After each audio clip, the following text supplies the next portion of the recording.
Gentleman from Tennessee, Mr. Burchett, is recognized for 5 Thank you, minutes. Mr. Chairman. Thank you, ma'am, for being here. Do you feel like Iran is closer today to having a nuclear bomb than ever before?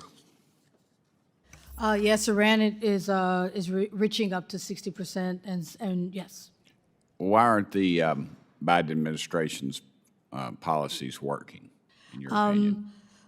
Well, obviously, as I said earlier, one of the things we do want to focus on is diplomacy, but you also have to have a willing partner on the other side. We are supporting the IAEA and its efforts, and we're trying with the efforts that we can. But nothing's taking traction right now with Iran, and they're not putting anything on the table that's really something that we can negotiate. Apparently, North Korea has been doing some missile tests. How are they funding these tests?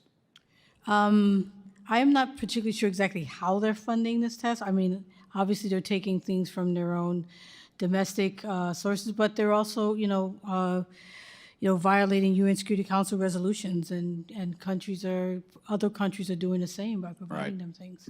Has North Korea ever used any of our foreign aid, United States foreign aid, to fund their nuclear missile program? I am not aware of that. So. Okay. What countries in that region do you think are helping North Korea? Well, now we know that Russia has a relationship with them. I mean, there might be more that we can say. Are they funding it, or are they just? Put it this way: we don't know exactly what the relationship is with Iran and Russia. We don't know with North Korea and Russia. We don't know all the things that they're doing. There's more that we could probably go into in a classified setting where we can get more in depth. But yeah, we do know that there are violations. Okay, let me switch gears a little bit. Are you aware of the purposes that are not prohibited section of the Chemical Weapons Convention? And does that section specifically mention that the use of chemicals on the annex can be used for legitimate pharmaceutical and medical needs?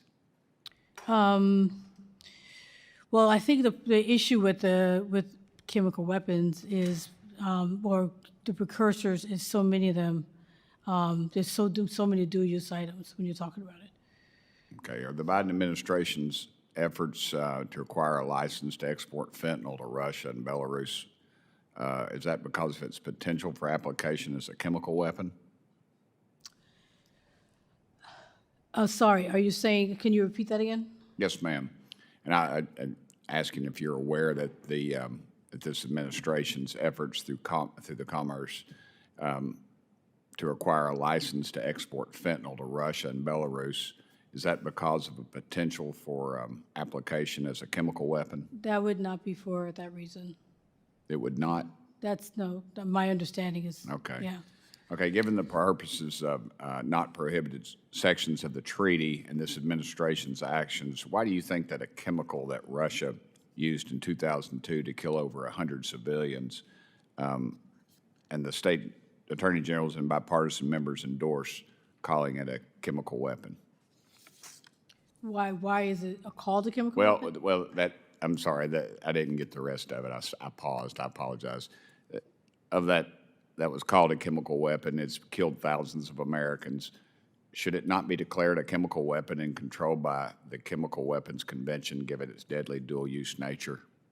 If you're talking about Novichok's, we have included that in the Chemical Weapons Convention. Okay. Let's see. Go on. I believe that's the end of my questions, ma'am.